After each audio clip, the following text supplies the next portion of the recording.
Tani, nga buron. Kjo e një që buron thjesht nga të marrurit me sport. Pasi për mua sporti është pasion. Edhe mësimdhënia për mua tërkohën ka qenë pasion. Ka qenë një përkushtim dhe një përgjegjësi profesionale. Unë jam rritur me sportin. Tërkohën ja kam kushtuar sportin. Kam menduar për sportin. Kështu që them se buron nga brenda. Cilat kanë qenë fillimet tuaja me sportin? Tani, unë me sportin jam lidhur që në femrinë time, me klasat sportive në klasë të 5, kam qenë ekip basketbolli. Më vonë pastaj kam marrë pjesë në çdo aktivitet që organizoheshin shkollat, kampionate, spartakiada, krose të ndryshme të verës, të dimrit. Kam spikatur dhe një nga trajnerët i cili ka qenë dhe pjesëtari i ekipit atletikës në Fiel, më pikasi mes shumë vajzave të tjera, ngriti ekipin e atletikës, kur dhe unë isha pjesëmarrëse për herë të parë në vitin 1978. Unë kam qenë antar e ekipit të atletikës për qytetin e Fierit. Unë ngrit për herë të parë, kur të gjitha sportet ishin ngritur, vetëm atletika për femra mungonte. Edhe ajo, në atë vit, unë ngrit, edhe ky ekip. Ju spikaste? Po, spikata. Kishte një grup vajze shumë të talentuara, të cilat kemi dhënë goxha kontribut në atletikën shqiptare për ato vite. Ndërkohë, ju jeni mësuese e 2 sistemeve, por ajo periudhë, pavarësisht problematikave të tjera që lidhen me vetë sistemin, për sa i përket sportit ka patur një periudhë të artë. Fieri atëherë ishte një qytet në zhvillim. Patjetër që duhet kishte edhe familje mendja hapura që të lejonin fëmijët në sport, për të hequr dhe këto barrierat e paragjykimit, apo jo, të dilem me kilota atëherë besoj se ishte gjë e lehtë, apo jo. Si ka qenë vërtet periudha atëherë? Tani, unë i përkas sportit të viteve 70-80, dhe në periudhën që unë kam për sport, ne nuk kemi pasur asnjë lloj paragjykimi, nuk na pengonte asnjë gjë për të marrë me sport. Sporti është thyer tabuja për sportin, e ka thyer Fierakja, atletja Sofia Meça, mjeshtër e sportit, e cila ka qenë një shembull i emancipimit shoqëror. Dhe prandaj them që në ato kohë në ato vite ne sportin e kemi pasur thjesht pasion. Dhe nuk na kishin problem as në shkollë si nxënëse, as në stadium kur dilnin me kilota. Sado stadiumet kanë qenë të mbushura plot.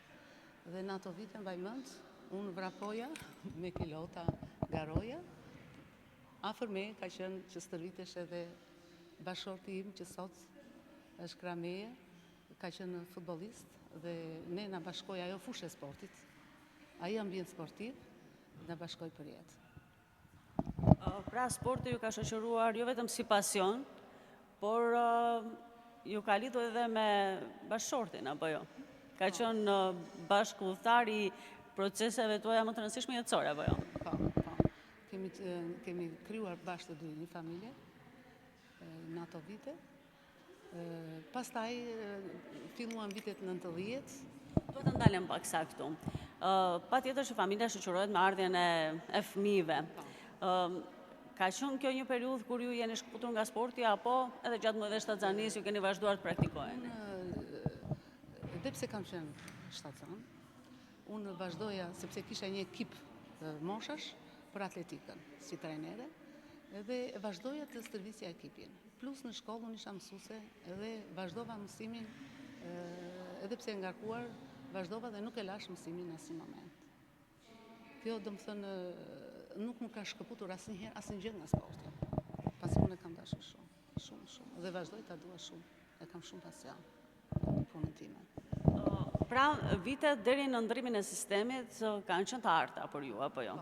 Në sportin që ka qenë më i lullzuar atëherë, ka patur periudhën e tij të artë, ka patur mungesë paragjykimesh, jeni njohur me bashortin tuaj, keni krijuar familjen tuaj me 2 fëmijë të mrekullueshëm, por çfarë ndryshoi më një herë pas ndryshimit të sistemit, sepse u prekën shumë sektor përfshirë edhe sportin? Tani, me ndryshimin e sistemit, kudo, siç e dim të gjithë, u krijoi një vakum kudo në shoqërinë tonë. Por arsimi Në ato vite, mbaj mend shumë mirë, që prap ishte prioritet. E donin njerëzit arsimin. Dhe duke dashur arsimin, donin edhe sportin. Ora e mësimit vazhdonte të bëheshe në mënyrë shumë të rregullt, shumë korrekte nga kolegët. Domethënë ne nuk e ndërprem punën tonë. Unë për veten time nuk e kam ndërprer asnjëherë punën time. Edhe pavarësisht trazirave të ndryshme. Domethënë kaluam një periudhë tranzicioni që u shkëputën ekipet sportive, nuk fliteshe më për ekipet sportive. Tek këtu filluan pastaj të lulëzonin pak ato më vonë, afërsisht e vitet 97, 98, 2000, filluan të lulëzonin ekipet private. Të kush kishte mundësi i organizonte, filluan dhe bashkit, po të menin përsipër aktivitetet të ndryshme si artistike dhe sportive. Këtu filluan hapat e parë. Unë si mësuese vazhdova të isha shumë e angazhuar. Kalova nga gjimnazi, mësuese gjimnazi në një shkollë private, me ambicie, një shkollë që kishte shumë ambicie në të gjitha fushat e shkollës të arsimit. Dhe një nga këto ishte edhe fiskultura që unë duhet të ecja paralel me kolegët e mi. Kështu që mua më ka ndihmuar shumë ajo pjesë, që unë ta ushtroj pasionin tim, sepse aty gjeta kushte shumë të mira, bazë materiale shumë të mirë. Dhe kënaqësia ime ishte kur shikoja talentet, doja t'i zhvilloja, përpiqesha në mënyrën time me sa mundësi që kisha, t'i zhvilloja, turia pranë për të zhvilluar talentin e tyre, aq sa mundesha unë e kam bërë. Mendoj se kam bërë maksimumin. Keni patur ndonjëherë gjatë aktiviteteve fizike në një episod të dëmtimit fizik që ju ka lënë për muaj të tërë apo për një kohë gjatë pa aktivitet? Unë për veten time gjithmonë pjesën përgatitore me nxënësit i kam kushtuar shumë vëmendje. Dhe kur u bëja atyre pjesën përgatitore, e bëja edhe për vete. Dhe kjo më ka mbajtur që unë ta ruaj gjendjen fizike. Po i thonë 20 minuta çdo orë mësimi, 4-5 orë në ditë, nga 20 minuta llogaritë po brenda javës, domethënë këto më kanë ndihmuar shumë që unë ta mbaj trupin tim në formë dhe unë nuk kam ndier asnjëherë dëmtim, sepse unë i zbatoj ato parimet e stërvitjes, që ushtrimet fillojnë nga kokat e këmbëve, pa në vlerësuar asnjë, as në kryqëz. Çfarë do të thotë për ju që po e them kështu në gjuhën popullore, sot nuk paraqen më fëmijë me faqe të kuqe? Unë dua të them që fëmijët e vegjël i shikon me faqe të kuqe. Fëmijët e vegjël, gjithmonë të vegjël.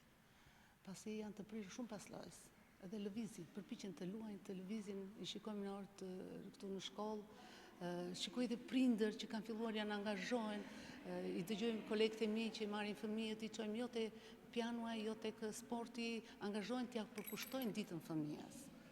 Dhe kjo është një gjë shumë pozitive që ka filluar të ndërgjegjësohen. Por unë shikoj që kam shoqe mikesha që i shikoj që janë të ngarkuara nga ana e shëndetit. Për këtë nuk më vjen mirë. Më thonë Vjosa ti ç'a bën që e ruan këtë formë. Kjo është vetëm lëvizje. Lëvizja, shëndeti, jeta për mua. Është forca për mua. Pra kremrat e shtrenjtë, botoksi janë thjesht një vetkënaqësi e çastit. Vetkënaqësi e çastit. Ndoshta rinia vërtet vjen? Rinia vetëm me lëvizje. Lëvizjen ja këshilloj që të gjithëve. Duhet të lëvizje. Unë për veten time, para se të vinë në stërvitje, do bëj një rrugë të gjatë, të bie sa më gjatë që të vi këtu. Ka mundësi dhe Hanës Gjanicës që shkruaj pedonale shumë e bukur. Ta bëj një rrugë të gjatë para se të vi këtu.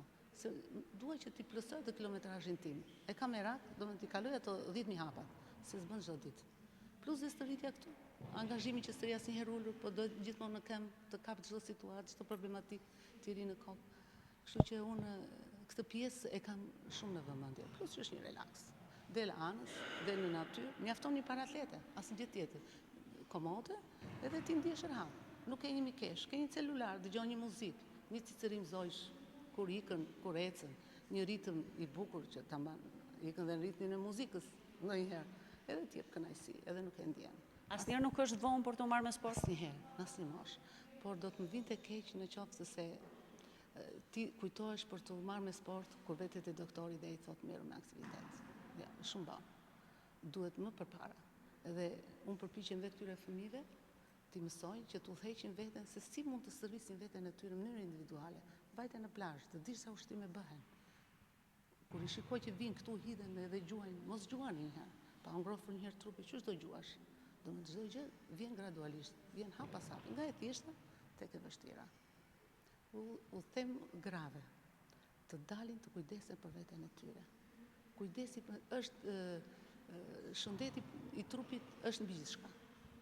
Edhe fëmijëve u them, këtu në stërvitje, u lodhën presore, u them një shprehje gjithmonë, trupi juaj s'ka gojë të flasi, ato këmbët tuaja që janë lodhur s'ka gojë të flasin, t'ju thon faleminderit 100 herë që mendoni për trupin tuaj, që jepni shëndet trupit tuaj.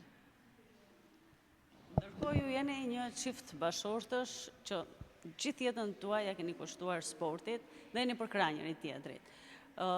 Nëse bashorti juaj nuk do ishte I sportit, mendoni se do të kishit këtë ritëm të marrjes dhe të angazhimit me sport?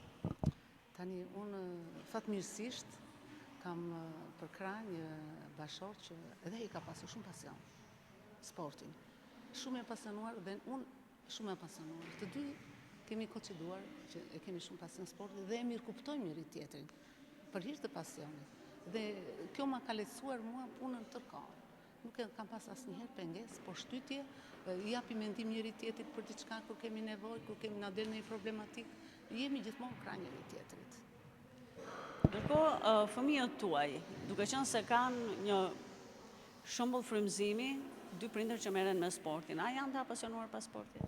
Shumë. Kam vajzën dhe djalin, vajza është në Amerikë, edhe kur ngrihet në mëngjes, e fillon ditën me stërvitje. Dhe në fillim e kisha problem, thotë. Pasi veja në punë dhe ndisha e lodhur. Por muskujt stërviten. Nga stërvitja e përditshme, muskujt stërviten, bëhen më të fortë dhe e përballojnë ngarkesën e trupit më mirë. Kështu që them faleminderit që bëra stërvitje sot të vajza. Shqyr që nuk më humbet ky vullnet për sportin se ndjej veten më energjike për në punë. Edhe djali gjithashtu këtu pas punës që ka një punë sedentare që duhet të jetë para kompjuterit, ai çdo mbasdite nuk e lë stërvitje. 2 herë në javë bëjmë pushim, 5 ditë janë kur flet me ta, mbarova stërvitjen, bëra stërvitje. Po ç'a bëre stërvitje se ne kemi merak? Ç'a peshash bëre se mos pësojnë në problematik. Edhe urim në kontroll, si punove njëri, si punove tjetrit. Jemi gjithmonë në kontakt, na lidh kjo pjesa e sportit. Atëherë, ju sa po keni dalë në pension, akoma s'keni marrë pensionin tuaj të parë. Ju ra paksa si rënd kjo fjala pensionist, apo nuk e ndjeni fare? Kur më thoshin do dalë në pension, më dukeshe shumë larg. Kur më thoshin do dalësh në pension, nuk më vinte mirë kur. Pale kur më erdhi momenti që më thanë, më erdhi fletushka nga drejtoria arsimore që do bëj shkëputje nga arsimi, më erdhi keq dhe kam lëtuar. T'jem sinqert. Por shqyr që kam këto ekipe sportive, që unë vazhdoj t'jem aktive, pranë nxënësve. Ju keni qenë gjatë gjithë jetës e lidhur me sportin, ka qenë bashkëpunëtari jetës tuaj në mënyrë të pandashme. Mendoni se do ketë në një moment shkëputje nga sporti? Sot për sot nuk e mendoj. Ka shumë benefite sporti. Që unë ato benefite unë I gëzoj. Ndaç për stresin, ndaç për shëndetin organizmit, për organet, për lëkurën, për gjithçka. Ka shumë benefite që luma ai që I merr këto benefite. Përpiqet I marrim me anë të lëvizjes, me anë të aktivitetit. Ju shohim me kujdes dhe për te modestis, shohim një 62 vjeçare pas një rrudh me një rinit përjetshme, mund ta quajmë kështu. Atëherë edhe njëherë mesazhi për gjitha femrat që përpiqen që këtë rinit ta arrin pra nëpërmjet gjërave që kanë lidhje me kimikatet. Tani, ky brez të grave, të nënave, fal teknologjisë janë shumë të çliruara. Siç e dim, puna lavatriçe, punon shese korrentit, e të tjera. Domethënë ka një kohë shumë të lirë, të largohen nga duhani, sa më pak kafes, ta kalojnë atë kohën, dakord jam unë, edhe t'ulesh në restorant me shoqen, ndjen kënaqësinë e bisedës, por ta kalojnë, t'japin rëndësi asaj pjesës për të marrë me një aktivitet, me lëvizje. Lëvizja është burimi, është jeta, është energjia që të mbush ditën. Merruni sa më shumë me lëvizjen. Çdo hap, çdo ushtrim, çdo lëvizje është një investim për shëndetin e tyre. Shumë faleminderit. Faleminderit shumë nga ana juaj. Jam e një